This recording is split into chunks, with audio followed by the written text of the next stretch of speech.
ইদানিং শুনতে পাচ্ছি ছোট বড় এতটুক এতটুক বাচ্চা রেখে মা পালিয়ে যাচ্ছে, স্বামী রেখে মা পালিয়ে যাচ্ছে, অন্য পরপুরুষের সাথে পালিয়ে যাচ্ছে। যে মেয়ে তার সন্তান ছোট ছোট বাচ্চা রেখে পরপুরুষের হাত ধরে পালিয়ে যায়, সে তার কাছে কি কি সুখ পাবে? যে নিজের স্বামী সন্তানকে রেখে আর এক পুরুষের কাছে চলে যায়, সে ওই তার জীবনে সে কি করবে? যার কাছে গেছে তার কাছে কি অনেক সুখ পাবে? তার কোনো গ্যারান্টি আছে? তাকে কেন ইউজ করে ছেড়েও তো দিতে পারে, তাকে কয়দিন ব্যবহার করে ছেড়েও তো দিতে পারে।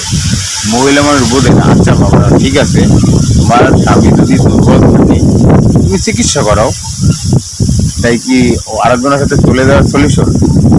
মেয়েদের শেষ ঠিকানা হয় স্বামীর বাড়ি। তা যখন তার একটা দুইটা তিনটা চারটা বিয়ে হয়, তখন তাদের জীবনে একটা লাল লেবেল লাগানো থাকে। তাদের জীবনে একটা লাল লেবেল থাকে, তাদের সামনে কিছু বলে না, কিন্তু পিছনে তাদের সবাই বাজে মন্তব্য দেয়, বাজে খারাপ মন্তব্য দেয়। ধন্যবাদ।